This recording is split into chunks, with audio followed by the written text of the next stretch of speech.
Is Poland a rich country now? Indeed, the question seems straightforward until you try to answer it. Of course, wealth means different things to different people, and national prosperity can't be captured by a single number or ranking.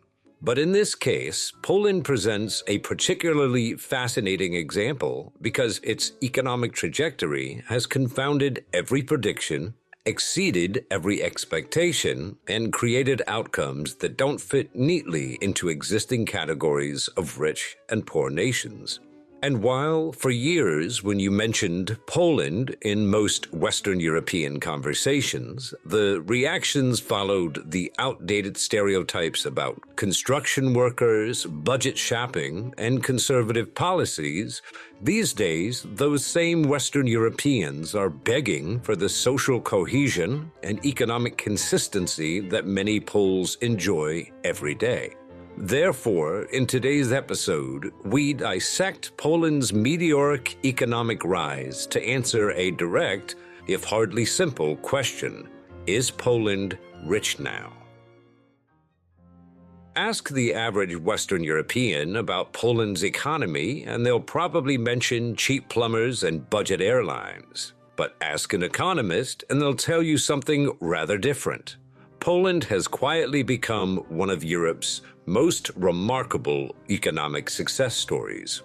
The numbers indeed tell a tale that would make any finance minister weep with envy.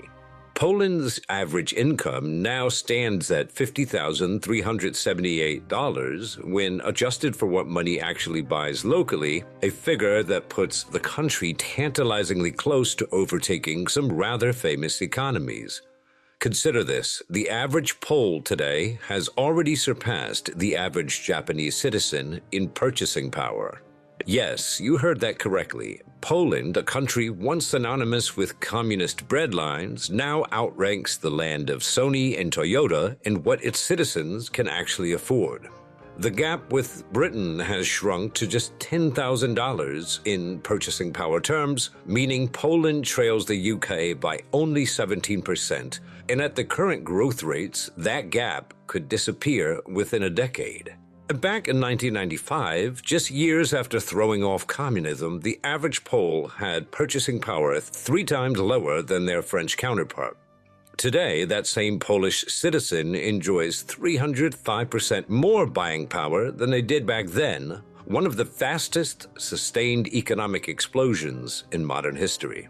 Indeed, the International Monetary Fund projects Poland will reach $55,200 in GDP per capita by 2030, officially overtaking Spain, New Zealand, and Israel to join the Developed Economy Club.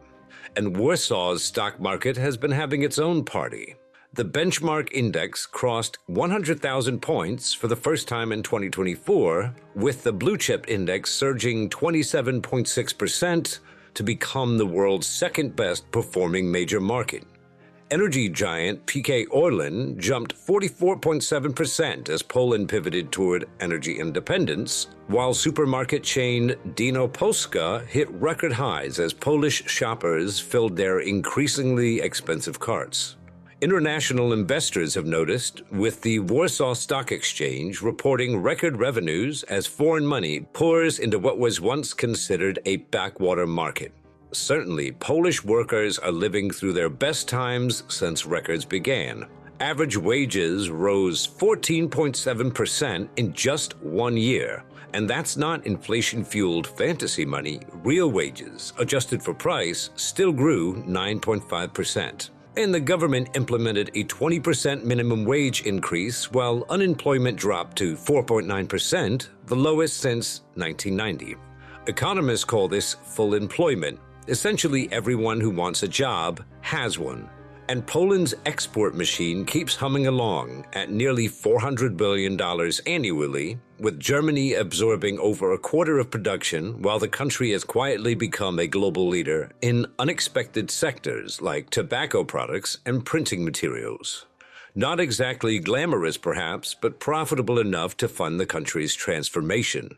Manufacturing shows signs of life after recent struggles, with factories increasingly adopting robotics and AI to compete globally.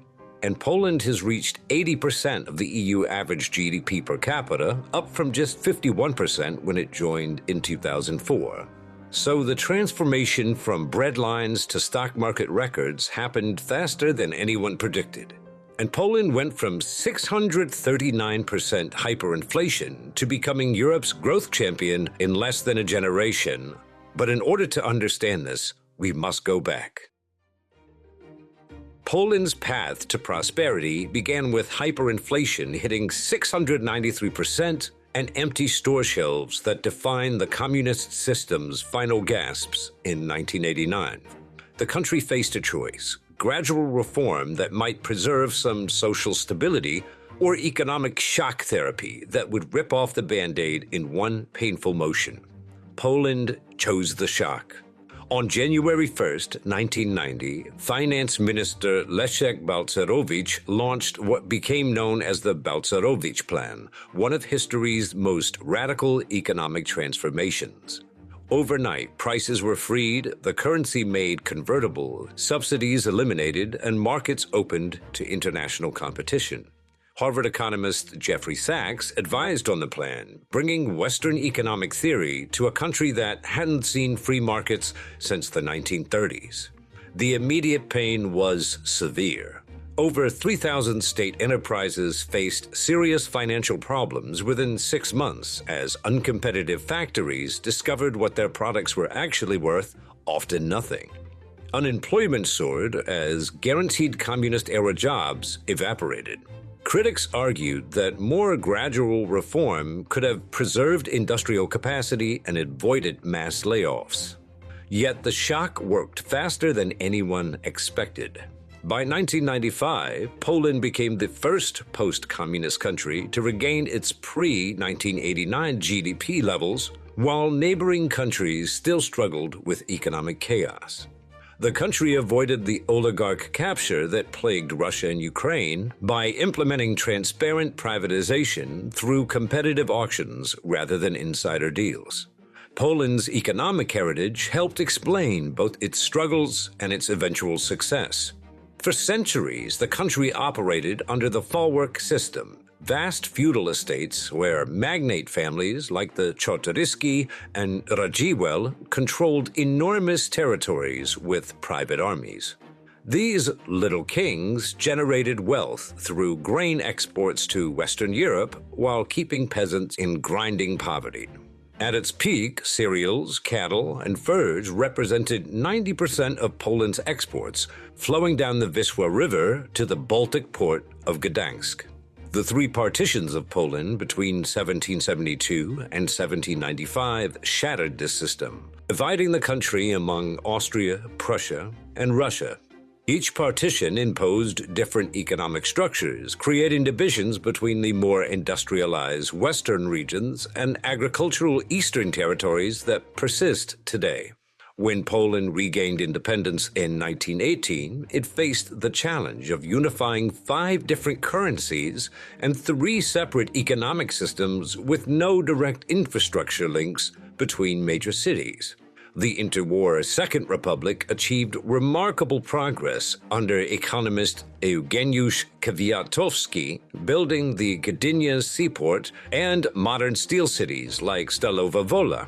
By 1938, Poland's GDP per capita reached $2,182 in purchasing power terms, representing substantial modernization. Then came devastation. Nazi and Soviet occupation between 1938 and 1945 destroyed over 30% of Poland's pre-war economic potential, with Warsaw reduced to rubble.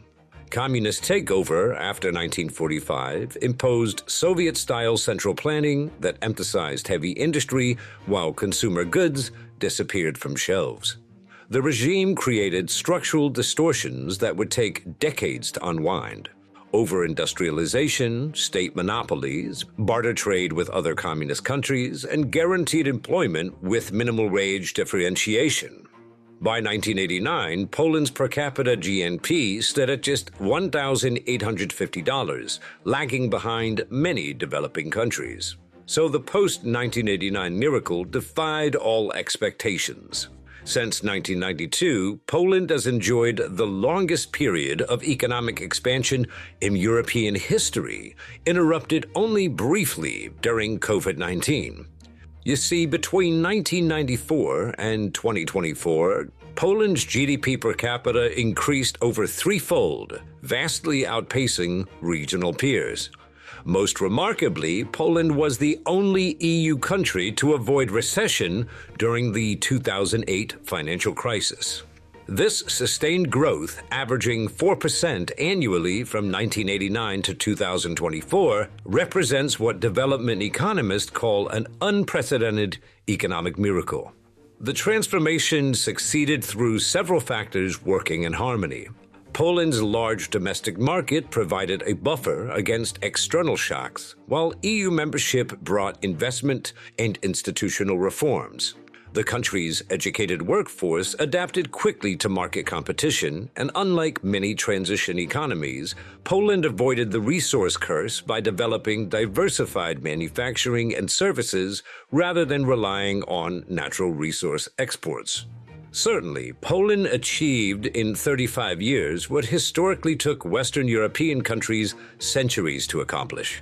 But while international investors pour money into Warsaw's booming market and the Purchasing Managers' Index finally crossed the crucial 50-point expansion threshold, the country's new prosperity has created a different kind of divide, one where a software developer in Warsaw and a factory worker in rural Poland might as well live in different countries. Now, Poland's economic miracle has created winners and losers, with the gap between them growing wider each year. The top 1% of earners now capture 13.4% of total income, while the bottom half of the population splits just 21.5% among themselves. This concentration now rivals American inequality levels and far exceeds what most Europeans would consider acceptable.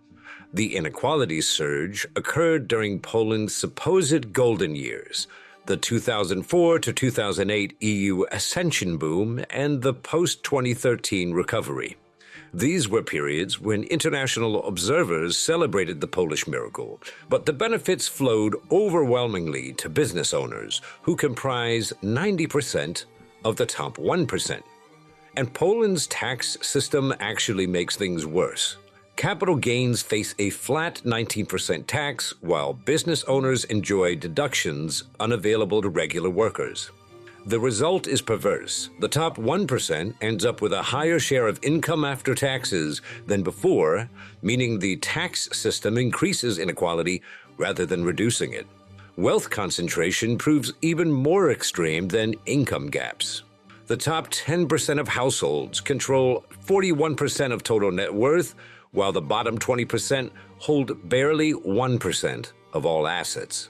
And the recent housing crisis has spawned what Poles call patodeveloperka, or pathological development, where profit maximization creates human storage units rather than homes or apartments. Warsaw's infamous Hong Kong complex in the Wola district squeezed over 3,000 apartments onto a plot with just a 500-meter perimeter. Developer JW Construction marketed micro-apartments as small as 25 square meters, calling them commercial units to evade minimum size requirements for residential dwellings. These dystopian developments feature minimal green space, poor natural light, and walls so thin that residents know their neighbors' television preferences. 8 million Poles, 1 in 4 citizens, still live in communist-era housing estates built from prefabricated concrete slabs. These Wielka Płyta buildings, constructed between the 1960s and early 1990s, suffer from poor sound insulation, monotonous architecture, and frequently lack of elevators in buildings up to 5 stories. About 70% require urgent energy efficiency improvements, and Poland faces an estimated shortage of 2.2 million apartments, yet paradoxically, 1.8 million dwellings stood empty in 2022, including 207,000 vacant units in Warsaw alone. This represents 12% of total housing stock sitting idle while citizens struggle to find affordable homes. Warsaw apartment rentals cost between 3,000 to 4,500 Polish zloty per month for city center locations, consuming 44 to 48% of median incomes. Housing experts consider anything above 30% unaffordable, yet half of residents in Poland's largest cities exceed this threshold. In Kraków, Gdańsk, and Wrocław, renters surrender 35 to 38% of median salaries for basic accommodation. And the government's response has disappointed. A state-led program launched in 2016 promised 100,000 new homes for middle and low-income families by 2019, but delivered only 15%. Proposed solutions focus on demand-side subsidies that economics warn will inflate prices while enriching developers rather than addressing fundamental shortages. Furthermore, Poland's demographic crisis compounds these problems. The country successfully integrated over 1.5 million Ukrainians following the war, with Ukrainian employment rates reaching 65 to 78%, far exceeding Germany's 30% or Slovakia's 34% integration rates. Ukrainian workers contributed approximately 1.1% to Poland's GDP in 2013, filling critical shortages in manufacturing, transportation, and construction. Yet research demonstrates that immigration alone cannot solve demographic decline. Second-generation immigrant families typically exhibit fertility rates similar to or even lower than the native populations, regardless of origin country patterns. So the fundamental causes, housing costs, work-life balance pressures, delayed family formation, affect all residents equally. Ukrainian women in Poland face the same threefold burden of work, household management, and childcare that discourages Polish women from having children. So high earners have exploded in number. 1.5 million Poles now earn over 10,000 Polish zloty monthly, but prosperity remains concentrated among urban professionals and those connected to international markets. Meanwhile, millions earn wages, while higher than before, haven't kept pace with housing costs and EU lifestyle expectations. So, is Poland rich now? The answer depends entirely on which Poland you're examining. Warsaw increasingly resembles Western capitals, with comparable salaries and cultural amenities at half the cost. Poland ranks 37th globally in quality of life, with life satisfaction rising from 50% at communism's end to over 75% today. So the transformation from one of Europe's poorest to a modern diversified economy in just 35 years represents an unprecedented achievement. Yet growing inequality, housing crises, and demographic collapse threaten this success. With that all said, we'd like to see you in the comments below. Is Poland's economic success a new normal that will continue for decades, or is it a ticking time bomb? We can't wait to hear your thoughts below, and thanks for joining us for another episode.